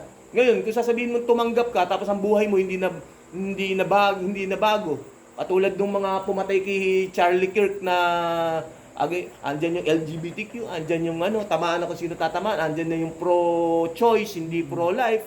O, di ba? Yung mga naglalaban-laban. O, Kasi magdalawang isip Ibang sila, ano wala yan. yung espiritu ng Diyos. hindi pwedeng ganun. Kasi hindi yun nakaangkla sa Biblia. Tsaka sa lalay doon yung yung faith na nililigtas at faith na hindi Na hindi nagliligtas. Kasi ang saving faith kasi automatic, it follows change life. Tama. Sabihin, yung pagbabago ng buhay ng saving faith. Pag saving faith talaga galing sa Diyos. Kaya importante, Kasi ikaw ang gumawa nun eh. Oo, sa buhay. hindi mo faith. Gumagawa si Kristo Faith ang ng Diyos gumagawa binigay sa sa Diyos. buhay natin. di po ba tayo nangangaral, may outreach tayo. Dapat yung mga tinuturuan natin, darating ang panahon, hindi naman natin dinadali. Dapat pag tinanong natin, paano ka naligtas? Ba't mo nasabing ligtas ka? Pag may tanong sa'yo, ligtas ka na ba? Ano sasabihin mo? Dapat sagot, kabata pa lang, natitrain na sila, alam nila yun. Kasi alam nila sagot, bakit ako ligtas? Kasi si Kristo namatay para sa akin. Tinubos ako sa ating mga kasalanan. At may Oo. turo din natin. Pinaniwala ako, nagsisi ko. Yun, dapat alam po ng bata pa lang. Ngayon kung ang bata hindi pa masagot yun, delikado yun kasi baka maaaring may ibang mangaral doon, iba yung matutunan nila. Kasi may tanong sa evangelism. Halimbawa kung mamatay ka ngayon, humarap ka kay Kristo, ano sasabihin ng Kristo? Pag tinanong ka, bakit kita papapasukin sa langit? Ngayon, ano ang isasagot mo kay Kristo?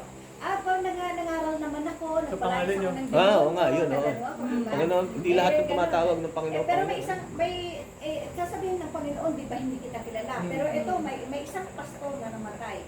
Pastor na bumalik, namatay siya, pero bumalik. Sabi niya, bakit ka nandito? Sabi niya, bakit nga ba ako nandito? Pero alam ko dito ako.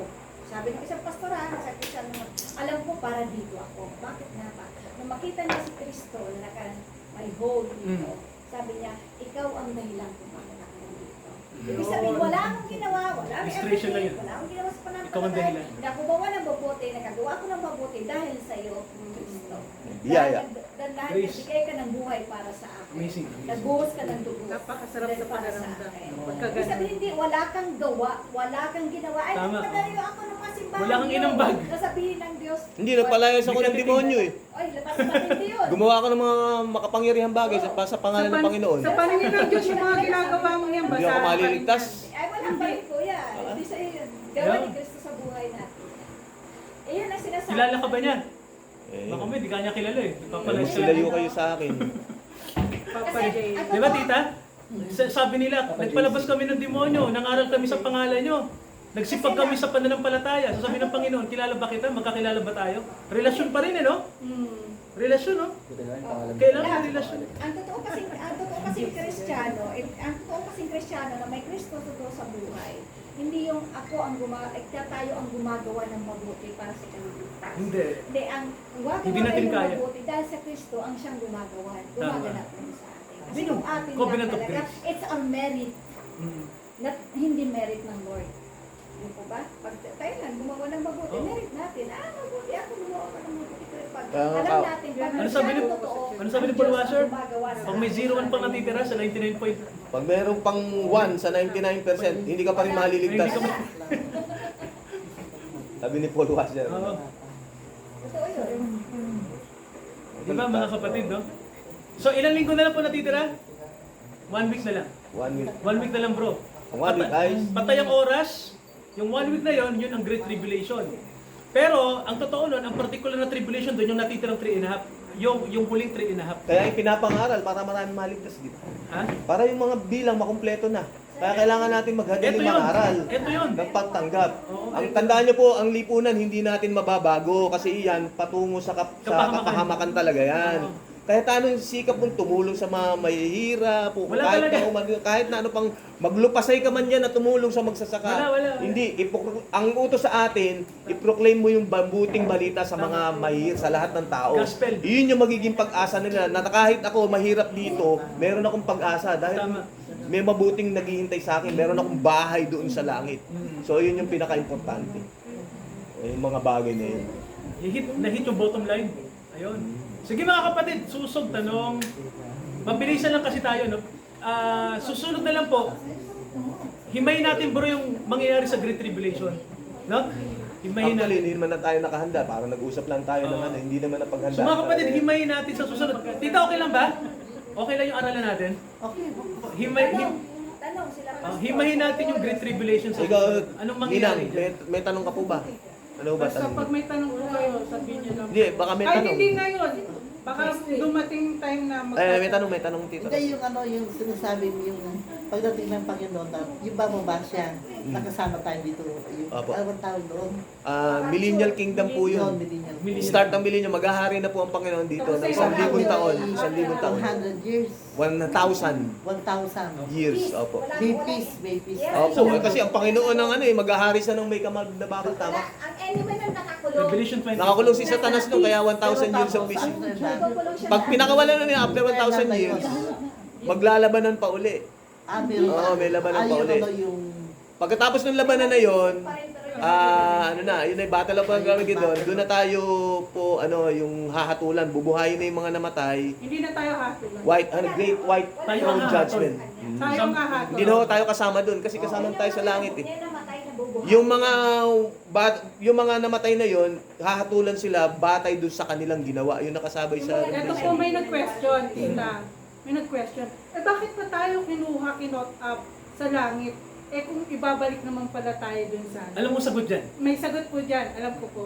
Ang sagot dyan, kasi nasa langit tayo, kasalan ang nangyayari doon. Oo, Meron tita. tayong Wedding.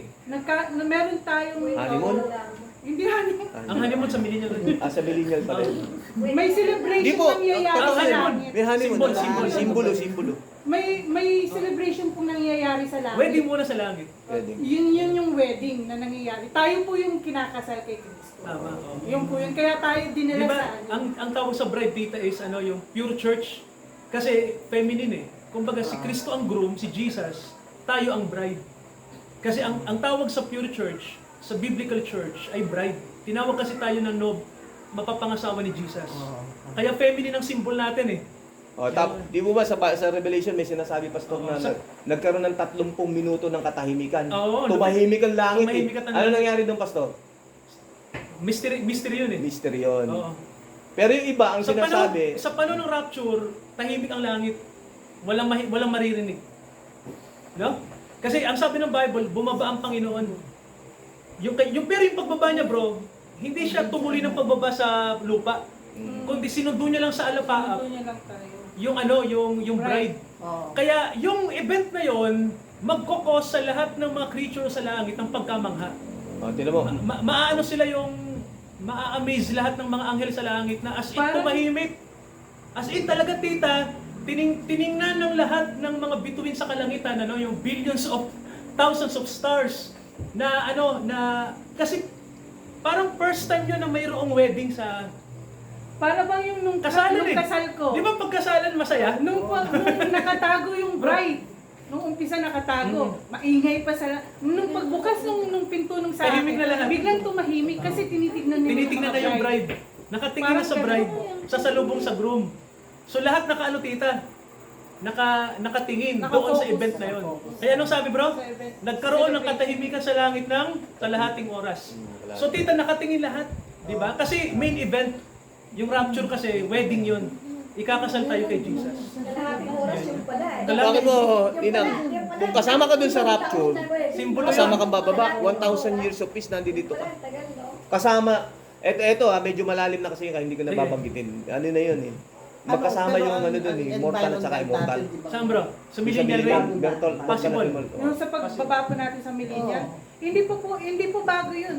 Yung pagbaba natin ng millennial, yung Armageddon. Ito pa rin po. Ito pa rin. Kung ano yung dinata natin dito, maaring wasak-wasak yun. Wasak-wasak dito. Ang Panginoon po mag-aayos ng lahat. Ang Panginoon Jesus, kasi siya na yung hari eh. Buong mundo. Ay, yung mga mahal natin sa buhay na Oo. makakasama pa din natin sila. Opo, kasama po rin muna natin kung naniwala siya sa Panginoon. Oo, yung mga talagang... Yung pagdating ni Jesus Oo, yun. kung naniniwala. I mean, Ngayon kung hindi siya naniwala, hindi pa siya nabubuhay nun, nakabaon pa siya sa lupa.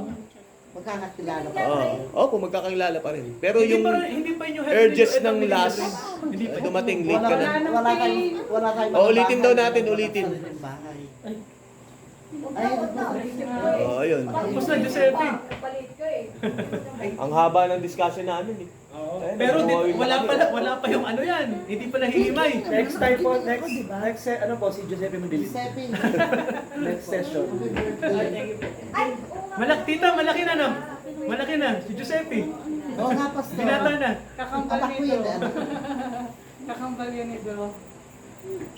Oh, ayun na. Pwede kumain kayo. Eh di, yan, nakadrumowing na kami. Natapos na namin. Kumain muna kayo. Ano po? Kain mo na. Kumain mo na kayo. Ulan yung ano ko. So, yun yun. So ilan na lang po natitira? 1 week na lang. 1 week. 1 week na lang.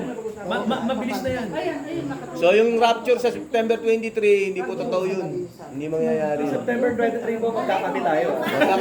Magkapit tayo para hintayin natin. Wait natin yun. Oo, wait natin. Malay mo ngayon, dahil natin alam. Mali natin, pag uwi natin mamaya, hindi mo Ang makakaano. rapture nobody knows, pero pwede mangyari ngayon, bukas, o sa ibang Ako tutulong. Baka may pag Pwede rin September 23, magkatotoo. Kaya ano din. Wala nakakaalam. Wala kasing As nakakaalam. long as alam natin sa sarili natin na we are ready and ready to get involved up. Oo. Kasi sana mag-rapture ako, naliligo ako. O kaya Makokot up ka na ng ubad. o kaya nasa CR. Hindi, automatic may room. Automatic yun may room. Ito yung pala yun. May room yun, may room. May room yun. Scandalous. Tsaka magiging glorified body ka, di ba sabi ba pag Pag Yeah, yun, qualified lulusot ka body. sa pader, kumbaga. At saka wala na tayong hatred noon, wala na tayong pain. Wala nang last, wala na lahat. Wala, Mga kasi makalala. Love lang ang matitira. Wala nang pain, wala nang iiyak, wala na. At Pero saka for magkakilala pa example, rin ito tayo. magbibigay ako ng example. Kunwari, kami ni Norman, dito sa Pilipinas, dito sa mundo, ang dami niya palang ginawang kasalanan sa akin o kaya ang dami ko palang ginawang kasalanan sa kanya na nalihim. Tapos nagkasama kami sa langit. Tapos di ba dun maano lahat ng mga kasalanan mo?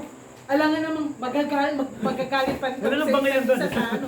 Mawawala na po lahat. Hindi ka na magagalit ha. Hindi na. Mabubura na lahat yun. Yun yung pinaka Wala na yun. ayun yung sinasabi Summary. na mga kasalanan, May hindi siya mga lihim detalye. na... Yung ginawa, yung pag-aaral po natin to, summary lang po ito, hindi natin dinitalye. Kasi pag dinitalye natin, hahaba na masyadong marami. Ang revelation po kasi, puro simbolo yan. May mga halimaw dyan. May mga 4 na kabayo dyan, the 4 horsemen. Pero May isama enterprise para dyan. sa ating ano, sa ating Oh, may red bisita. horse. Sige, Eh, pagkaupo, summarize mo bro. Ikaw na bro. Ako. Marami yan, di ba? Yung 4 na horse. ang gusto So mga kapatid, ito yung whole panorama ng end time, no? Mula sa panahon ni Jesus, Ulitin mo nga, Pastor. after niyang Para pumunta doon sa sa langit. nalig. So, natapos na yung Pasanalig, Pastor. natapos na yung yung tinatawag natin na 69 weeks, tapos na yung 69 weeks. Tapos na yun. Ang natitira nila yung 70th. 62. 62, Pastor. Hindi. 69. Pag sinama ko yung Sinami mo yung pag sinama ko itong 49 years, 69 na lahat. No? So, ang natitira na lang yung 70th. No? Kasi ang simbolo kasi tita ng Diyos, yung fullness ay 7. Paliwanag natin, Giuseppe. Ay po, Pastor. Sige bro. Wala na akong boses parang naman. So malabo pang malayo pang mag-rapture. Ang Israel noon, nabihag ni Haring Nabucodonosor. Shortcut na to ha. So yung anghel, si Anghel Gabriel, ibinigay yung bilang ng taon ng completion para sa Israel. Bago doon, pagdating at paghahari ng ating Panginoon, itinakda ng Panginoon para sa bansang Israel. So 445 BC, nasa Babylonia sila, bihag. Dumating si Anghel Gabriel. Nakalusot siya dun sa kaaway niya si Satanas na ipadating niya yung mensahe. Ang sabi, mula ikan sa inyong pagkabihag, meron kang 7 weeks, 7 times 7 na na weeks. So 49 years, itatayo yung uli yung templo. Di ba yung templo nung inatake si ni Haring Nabucodonosor, giniba yun yung temple ni Sir Solomon. O de giba yun, so wala yun. So sabi, sa 49 years, itatayo uli. Ang nagtayo, si Governor Nehemiah, sila Ezra, bla bla bla, yung mga kasama doon. Nung natayo na, ang sabi, merong 62 weeks, another 62 weeks, para doon sa pagdating ng ating Panginoon sa Kristo. Pagdating ng ating Panginoong sa Kristo, doon sa ika-483 years mula nung pagkabihag, the Messiah will be cut off, mamamatay.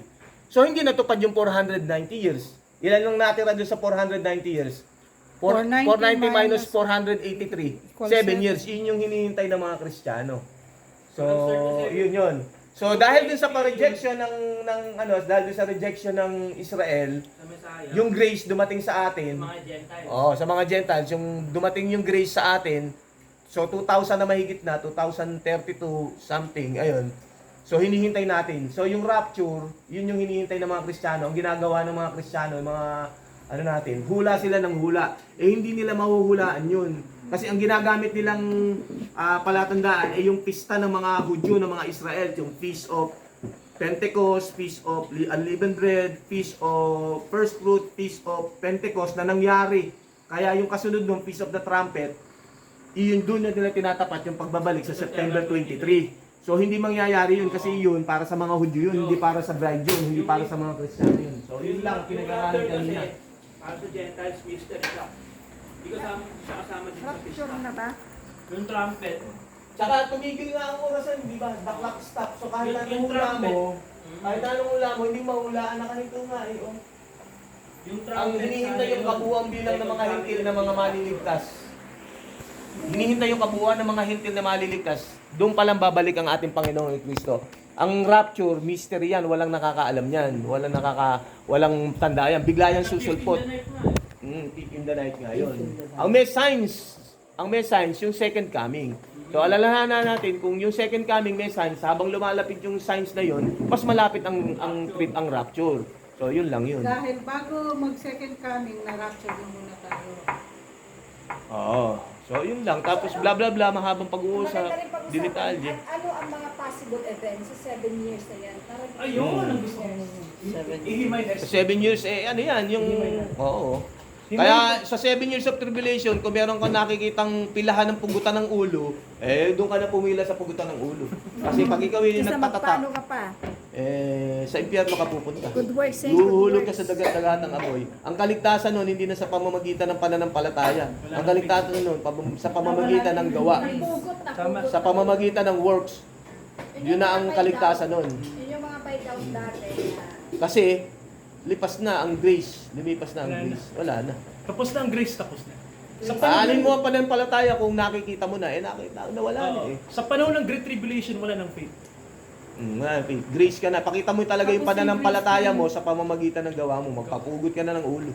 Yan, tinatawag sa office kung baga may grace period. Pag nagpapugod ka ng ulo, Sila po yung mga martir ng tribulation. Ang tawag doon, tribulational saints. Tribulation saints. Kailang buhay na yung nun. Hindi ka pumali. Hindi maliligtas. Hindi ka na Ibig maliligtas. sabihin noon, kabilang ka sa mga hindi Maaring yung tatak na yun, hindi namin sinasabing tatak ng siksik sa kamay o noo, hindi. hindi Kasi simbolo kasi. simbolo po kasi yun.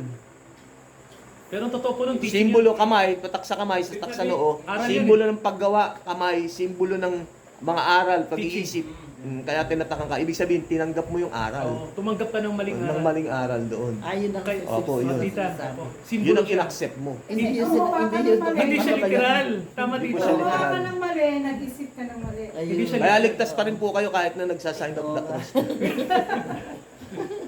Ganda na. Pag po ba tumatapat kayo sa church, nagaganon kayo? pastor. Pag nakikita ka ng gitano, nagagano. Nung may patay sa atin, pwede po bang patayin na yung video? Di ba kapag joke? Pwede na siguro. Nung may patay si Meron pa ba Dalinda, tayong laging ganun. Meron pa ba tayo? Naka-open Hindi ako. Pwede naman. Off na yan. Na kami. tanong si Pastor. Off na. Sige po. Mamaya na daw. Tita, kailan po yung susunod nating session? Uli. Ay kasi po, Mga pastor. October uli. October pa na. Tama na to? Sige, gawin Babay po. po.